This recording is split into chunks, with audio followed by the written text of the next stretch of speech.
हर महादेव शंभो काशी विश्वनाथ गंगे। हर हर महादेव शंभो काशी विश्वनाथ गंगे। काशी विश्वनाथ गंगे, काशी विश्वनाथ गंगे। काशी विश्वनाथ गंगे, काशी विश्वनाथ गंगे। हर हर महादेव शंभो काशी विश्वनाथ गंगे। हर हर महादेव शंभो काशी गंगे। के संरेखण से सुनिश्चित होता ये कुंभ महापर्व प्रयाग की भूमि पर उसी नक्षत्र में आयोजित होता है जिस नक्षत्र में यहाँ अमृत की बूंदें गिरी थी।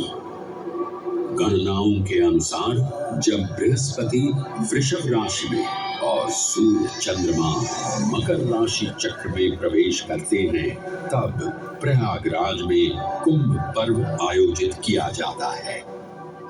सनातन धर्म की प्राचीनतम धरोहर माना जाने वाला ये कुंभ पर्व भारत ही नहीं बल्कि विश्व भर से आए करोड़ों श्रद्धालुओं का स्वागत करता है। कुंभ पर्व केवल एक पर्व ही नहीं बल्कि एक तीर्थ का अवसर भी है जहां लाखों करोड़ों श्रद्धालु कल्पवास के नियमों का पालन करते हैं।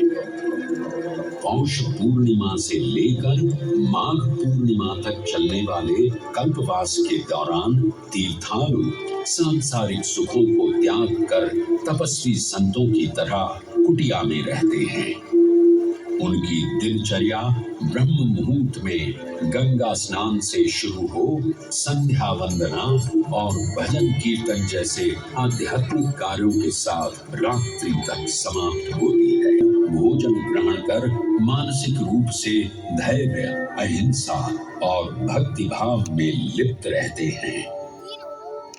ऐसी मान्यता है कि जो कल्पवासी मोक्ष की अभिलाषा लिए कुंभ पर्व में कल्पवास के नियमों का पालन करते हैं उन्हें मोक्ष अवश्य ही प्राप्त होता है। पारंपरिक रूप से इस आध्यात्मिक पर्व की औपचारिक शुरुआत का श्रेय 8वीं शताब्दी के हिंदू दार्शनिक और संत आदि शंकराचार्य को दिया जाता है। उन्होंने न केवल 4 पवित्र मठों पुरी, श्रृंगेरी, द्वारका और बद्रीनाथ की स्थापना की थी बल्कि सन्यासी परंपरा को जीवित रखने हेतु 10 नाम सन्यासी व्यवस्था का गठन भी किया था, जिसके अंतर्गत निर्माणी, अटल, निरंजनी, आनंद, जूना, आवाहन और अग्निसात नामक 7 अखाड़े निर्मित हुए। आदि शंकराचार्य का उद्देश्य शास्त्रों के ज्ञान को आपस में साझा कर सनातन धर्म के दार्शनिक आधारों को सुदृढ़ और परिपक्व करना था। अतः धर्म की सभी शाखाओं को संगठित रखने हेतु आदि शंकराचार्य ने प्राय इस दौर में कुंभ पर्व की महत्ता का अनुमान इसी बात से लगाया जा सकता है कि यूनेस्को द्वारा मानवता की अमूर्त सांस्कृतिक विरासत की प्रतिनिधि सूची में इस पर्व को शामिल किया गया है।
सूर्य ग्रहों में श्रेष्ठ है और चंद्रमा नक्षत्रों में श्रेष्ठ है, उसी प्रकार प्रयाग सभी तीर्थों में सर्वश्रेष्ठ है।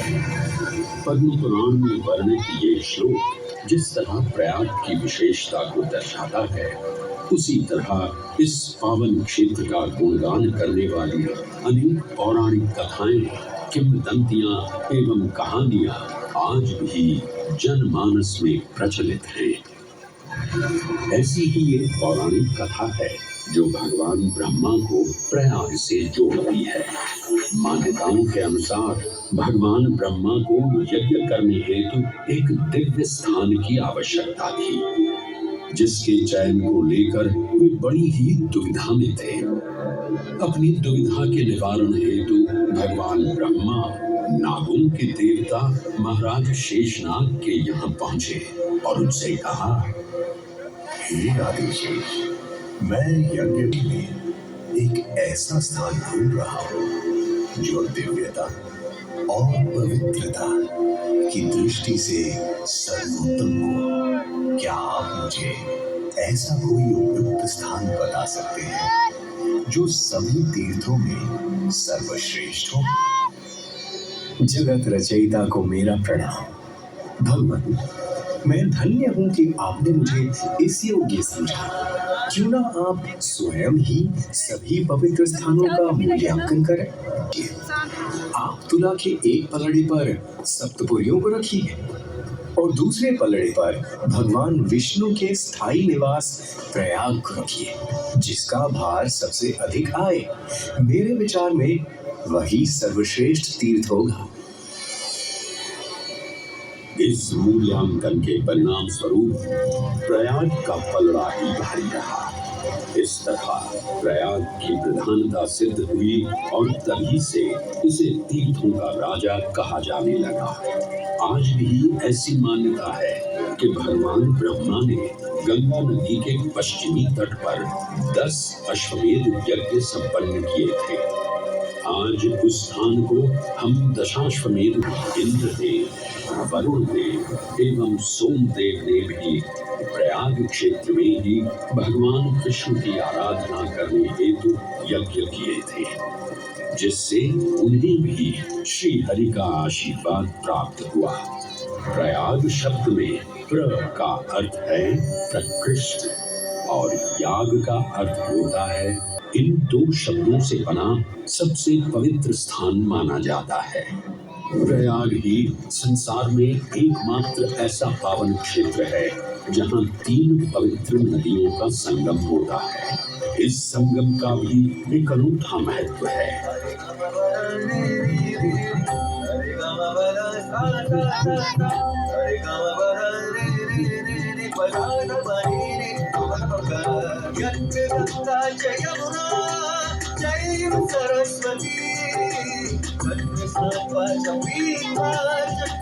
सरस्वती संचय यत्र गंगा च यमुना जयेम सरस्वती तत्र स्नात्वा च पीत्वा च मुक्तिभागेन संचयः।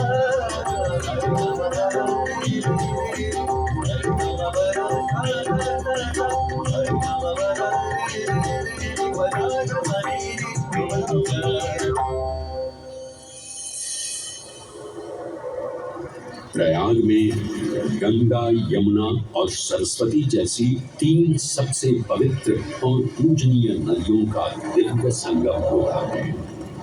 इन नदियों के संगम में स्नान करने एवं संगम का जल ग्रहण करने से मनुष्य मुक्ति का अधिकारी बन जाता है और इसमें किंचित भी संदेह नहीं है। ब्रह्म पुराण में ब्रह्मा जी भी कहते हैं कि प्रयाग में सरस्वती जी अदृश्य रूप में आकर गंगा जी से मिलती हैं। इसलिए इस क्षेत्र को सरस्वती तीर्थ संगम भी कहा गया है। सरस्वती नदी के अदृश्य रूप से मिलने के पीछे भी एक पौराणिक कथा सुनने को मिलती है। ऐसा माना जाता है कि बद्रीनाथ क्षेत्र की गुफाओं में जब वेद व्यास जी भगवान गणेश को महाभारत की कथा सुना रहे थे, तब उस क्षण सरस्वती जी हिम शिखरों से टकराते हुए अपना मार्ग बनाती हुई बड़ी ही तीव्र गति से बह रही थी। सरस्वती नदी के इस तेज बहाव से उत्पन्न होने वाली तेज ध्वनि वेद व्यास जी का ध्यान भंग कर रही थी। इसलिए महर्षि वेद व्यास जी ने सरस्वती जी से वेग और ध्वनि को कम करने का आग्रह किया, परंतु उनके अनुरोध उपरांत भी जब सरस्वती नदी के वेग एवं ध्वनि में कोई कमी नहीं हुई, तो उन्होंने क्रोधित होकर सरस्वती जी को श्राप दे दिया और कहा कि वे अब धरती के भीतर यानी कि पाताल लोक में रहेंगी। तब से ये माना जाता है कि उत्तराखंड के माना गांव से आगे अपने अदृश्य रूप में प्रवाहित होती है। आगे चलकर यही अदृश्य रूपी मां सरस्वती प्रयागराज में गंगा एवं यमुना नदी से मिलकर त्रिवेणी संगम को पूर्ण करती है। ये प्रयाग नगरी पवित्रता का उद्गम है, जिसके अंश हमें वेदों एवं पुराणों में भी मिलते हैं, जिनमें वर्णित है सुरों असुरों द्वारा हुआ समुद्र मंथन। अमृत प्राप्ति के लिए सुरों और असुरों ने एकजुट होकर क्षीर सागर का मंथन किया, जिसके संदर्भ में पुराणों में विभिन्न कथाएं देखने को मिलती हैं। उन्हीं कथाओं में एक कथा महर्षि दुर्वासा और इंद्रदेव से संबंधित है।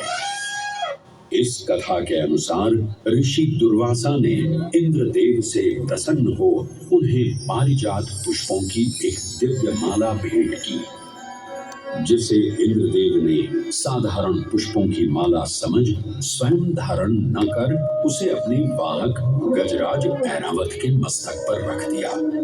पल भर में गजराज ने वो माला धरा पर गिरा उसे अपने पैरों तले रौंद दिया।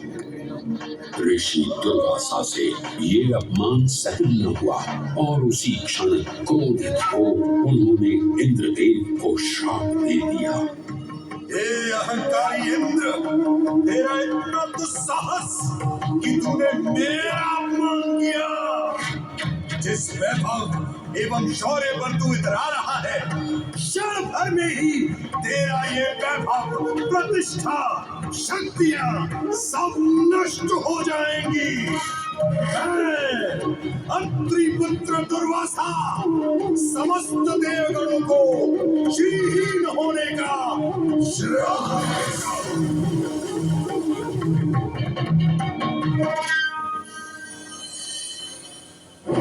इस श्राप के परिणाम स्वरूप स्वर्गलोक से लेकर वैकुंठ धाम तक का सारा वैभव चला गया। जहां स्वर्गलोक में सभी देवता अपना वैभव एवं शक्तियां खो चुके थे, वहीं वैकुंठ धाम में मां लक्ष्मी भी क्षीर सागर की गहराइयों में चली गई। उनके जाते ही सृष्टि का संतुलन बिगड़ने लगा एवं असुर राजा बलि ने तीनों लोक अपने अधीन कर लिए। ये सब देखकर सभी देवतागण अपने श्राप के निवारण हेतु भगवान विष्णु की शरण में जा पहुंचे और कहने लगे, हे पालनहार, हे स्वामी, अब आप ही हमें इस श्राप से मुक्त होने का मार्ग बता सकते हैं, अन्यथा हम अपनी शक्तियों से सदैव वंचित ही रहेंगे और युद्ध में कभी भी असुरों का सामना नहीं कर पाएंगे। हे देवराज, ऋषि दुर्वासा के श्राप से सभी देवतागण जीवन मृत्यु के काल चक्र में बंध चुके हैं। इस काल चक्र एवं श्राप से मुक्त होने के लिए अब केवल एक ही मार्ग शेष है और वो है समुद्र मंथन। इस समुद्र मंथन से निकलने वाली रत्न ही आपके खोए हुए यश, वैभव और कीर्ति को पुनः स्थापित करेंगे। परंतु आपको इस मंथन के लिए असुरों के बल की भी आवश्यकता होगी, क्योंकि उनके बिना यह समुद्र मंथन संभव नहीं है। जैसी आपकी आज्ञा प्रभु, मंथन करने के लिए तैयार है। सागर का मंथन करना स्वीकार किया, जहां मंदार पर्वत मथनी के रूप में को नेति की भूमिका मिली। भगवान विष्णु ने स्वयं अवतार धारण कर मंदार पर्वत को उसका आधार प्रदान किया। क्षीर सागर को मथना शुरू किया गया और 14 रत्नों में सबसे पहले हलाहल विष उत्पन्न हुआ। उस विष के प्रभाव को कोई भी देवता या असुर सहन करने में समर्थ नहीं थे। इस कालकूट विष से सृष्टि का विनाश हो सकता था। इसीलिए इस आपदा से बचाने स्वयं देवों के देव महादेव प्रकट हुए और उन्होंने इस विष का पान किया। ये सब देख मां पार्वती ने विष को भगवान शिव के कंठ तक ही रोक दिया। इस कालकूट विष के प्रभाव से महादेव का कंठ नीला पड़ गया और तभी से उन्हें नीलकंठ के नाम से भी जाना जाने लगा।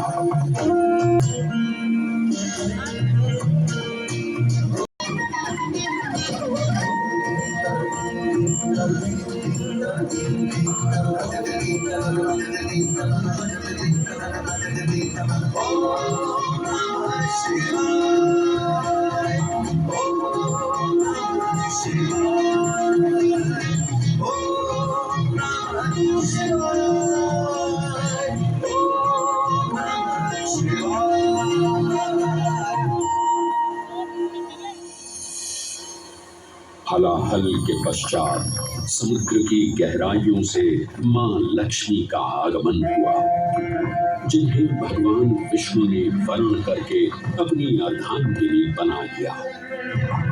इसके पश्चात समुद्र मंथन से एक एक कर कामधेनु गाय, पारिजात वृक्ष, चंद्र, कल्प वृक्ष, अपार सुंदर अप्सराएं, गंधर्व, शंख, उच्चैःश्रवा, वारुण एवं कौस्तुभ मणि जैसे अनेक रत्न उत्पन्न हुए।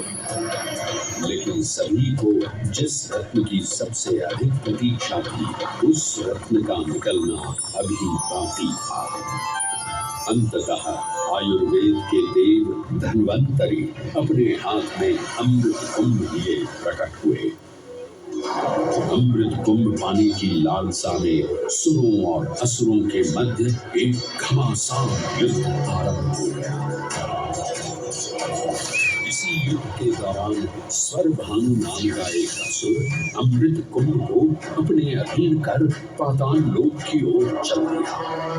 तब अमृत कलश को वापस पाने हेतु देवतागण अपने आराध्य भगवान विष्णु का स्मरण करने लगे। तदोपरांत भगवान विष्णु एक सुंदर अप्सरा मोहिनी का रूप धारण कर पाताल लोक पहुंचे, जिसे देख सभी असुर सम्मोहित होने लगे।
ये सुंदर अप्सरा कौन है?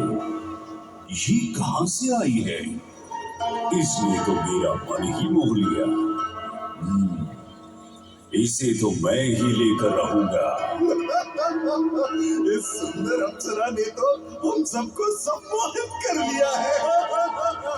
हे सुंदरी, तुम कौन हो और यहाँ क्यों आई हो?